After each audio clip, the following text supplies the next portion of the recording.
national security issues, relationships with the neighbors, etc., etc. So this was a period of censorship imposed by the military behind the curtains through the channels of the powerful media proprietors who on daily basis saw that taboos remained, the Kurdish issue remained taboo. Those who defied main taboo issues or questioning the mythified military, criticizing it, that was all subjected to censorship. And those who defied that censorship were either put to jail or sacked or alienated, marginalized, and often finding no jobs. So this was a period where we saw true engineers, those who are calling the shots were generals, but media moguls of new kind had learned that media was very useful. You could use it as an extortion instrument. You could use it as also sort of tray plates, where you serve plates to the governments. Carrot and stick policies. It was very useful. And then, of course, the huge corruption wave that meant that the economy collapsed in 2001, and Turkish public being completely tired of this political class, which they saw as rotten, and then they chased them out of the parliament in the elections, very important elections in 2000 and 2002. And that was a turning point, because what they voted for was another party that had come from an offshoot of Islamist tradition, but had the claim that, as the name says, clean white party, AK party. AK means white. And 80–85% of the politicians, old politicians from the old class, chased out of the parliament, cleansed, and new ones entered. And this was a new period, because forced under the threat of the military, which didn't like the AK party, the ideology it saw as dangerous and threatful, an AK party, seeing this threat very clearly, pushed the gas pedal for EU negotiations, membership negotiations, which was, of course, giving a new dynamics to Turkey, because EU negotiations meant Copenhagen criteria, more than Maastricht criteria, Copenhagen criteria, rights and freedoms, press freedom, media freedom, also free speech. And this was a period between 2002–2008, to cut it short, where we saw parts of the media being encouraged by the civil society, by the EU, external players, and also by this new political class, to break one taboo after the other. This was the period we saw all those myths and taboos, like Kurdish issue, Armenian issue, all the other issues of identity issues, suppressed issues of Islamic identities, etc., broken. That is now out after 5 or 6 years. That was the most positive aspect of new types of journalism that we saw. But things, in a way, as they are changing in that aspect, were remaining the same, because we still had this structures of media ownership, as much as the laws restricting freedom of expression, always there as hanging swords over the heads of journalists and opinion makers, opinion leaders. And these remain as today, until today.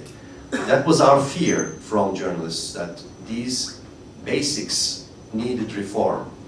What you needed to do was change the Turkey's constitution, guaranteeing everybody, all the citizens, full freedom according to Copenhagen criteria, so that Turkey would be speedily joining the European Union. And second, changing all the laws, internet law, criminal code, radio television law, etc., etc. There are about 43 dormant articles that are restricting freedom of expression and media freedom today. Getting rid of them, abolishing them, or reforming them, and also allowing a much more liberal regulation mechanisms of the media. None of this happened. And the fear was, so long as these things don't happen, Turkey will continue to produce the same problems. So, as of today, if we are all aware that Turkey is depicted as world champion of jailing journalists, which I think the latest number tells us is about 40 as of today, according to Committee to Protect Journalists, it is because of this fact that I explained to you. Unwillingness of changing the laws, and also passing laws that are very problematic in formulations and text, like anti-terror law, which really doesn't distinguish between fight against terror and freedom of expression. And because of these blurred lines between these two issues, most of these people, we are saying 40 today, and Reporters Sans Frontières says something higher, like I think 59. Most of these people who are jailed are Kurdish colleagues or Kurdish publishers, editors, who have been, of course, by the true nature of the Kurdish struggle itself, are at the same time political activists. So not really a pure definition of journalist as we know it, but still, because they have been exercising, wanting to exercise their freedom of expression and press, they sit in jail, and this is, of course, an unacceptable situation for Turkey. And that is one of the main issues regarding the criteria of freedom, media freedom. You know, there are 4 criteria we judge the media in every country: freedom, independence, diversity, and safety. In each and every country, we as professionals and institutions look at these criteria together. Regarding diversity, I told you there are very few problems. If you look at the spectrum of Turkish media, it's vast, controlling about $5 billion of ad revenues annually. It's big. That's why also the fight is big. We have at the moment more than 250 TV channels, about 30 of them national, private. We have the state-run TRT channel, which is still state broadcaster, not public broadcaster, and that's another problem. We can go into Q&A section, which has about, I think, 8 or 9 channels separately from those 250. We have 1,300 radio stations, national, local, and regional. Huge numbers. We have 2,500 local newspapers. We have about 150 news portals in internet, independent, more independent than the conventional media, by the way. We have about 49% national internet penetration, and it's geometrically increasing. In urban areas, this penetration of internet is approximately 70-75+%, which explains how important it was, for example, that basically the protesters, youngsters used social media in urban areas like Istanbul or Ankara and elsewhere. This is, the diversity and pluralism is very, very clear, and it is something that not to argue so negatively about, but it doesn't really itself cut it. It doesn't say anything about the state of the media by itself. When we look at safety of journalists, we see, you know, occasional harassment, etc., but not so much different from whatever happens in demonstrations in Greece or Spain or some, you know, there are always people reporters who are, while trying to cover events, getting beaten or arrested temporarily, etc. Although the number of harassed journalists in Turkey increased to 150 plus last year because of the urban protests. And it is a worrisome figure, but not really systematic. I will not be so much concerned about that as much as freedom issues. Freedom and independence are the issues. I gave you the number of jail journalists, and I will finish by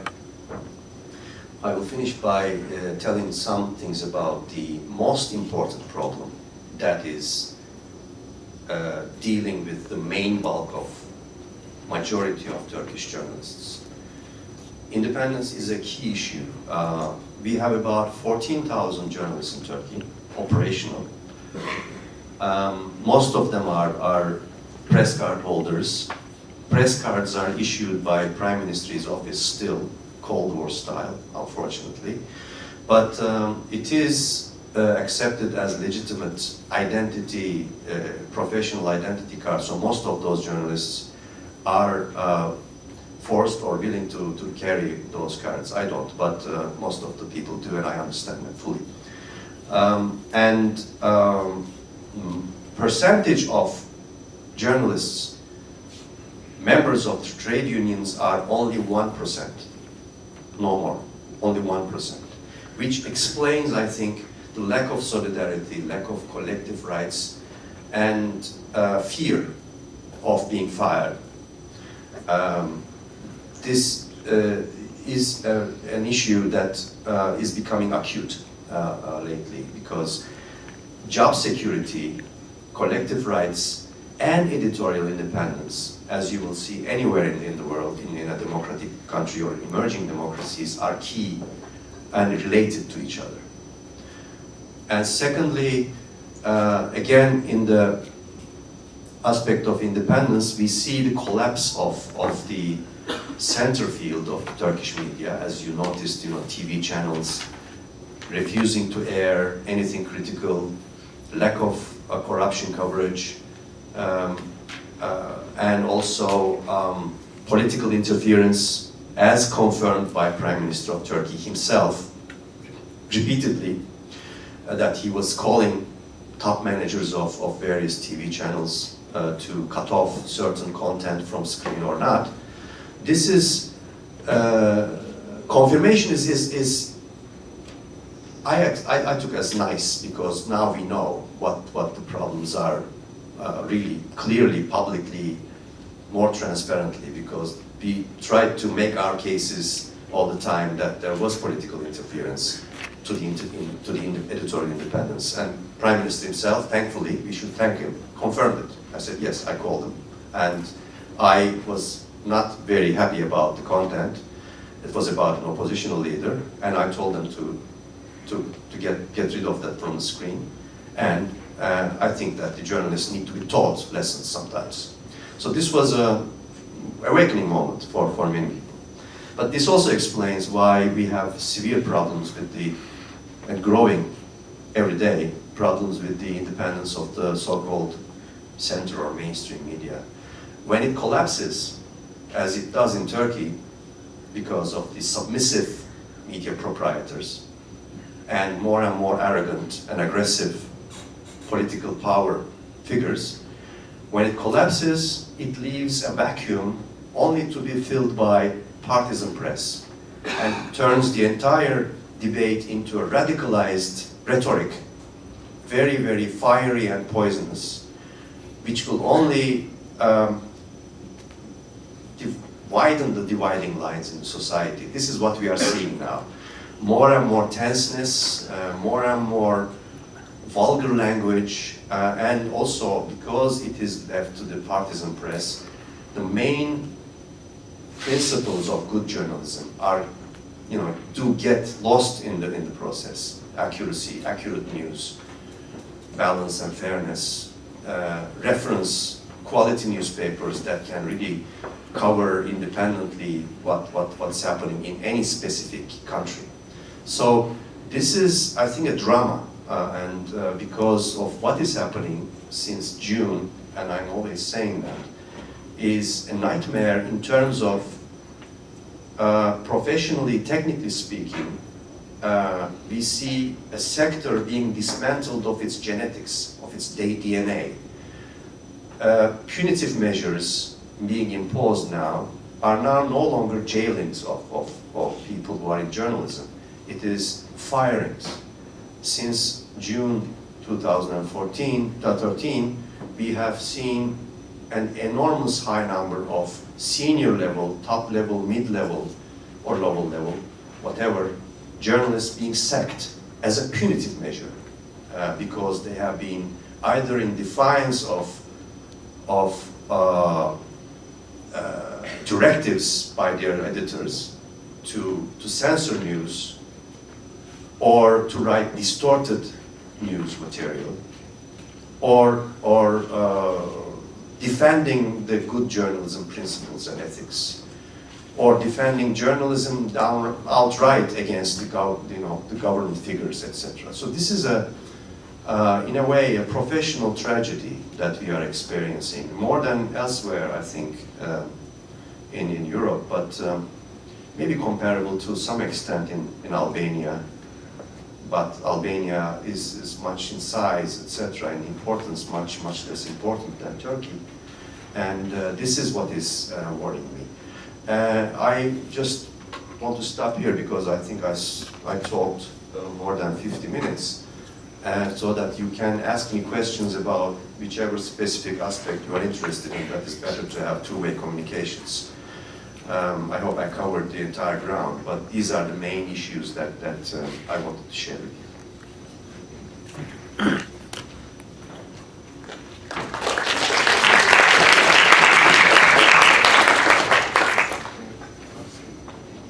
Yes, sure.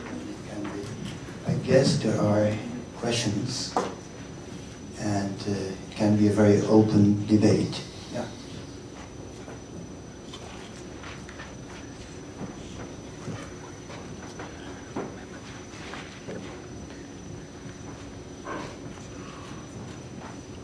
Thank you very much for enlightening us, but I missed certain things. Can you introduce yourself also? I would be delighted to know. Hello? Yes, I can hear you. Please introduce yourself. Okay.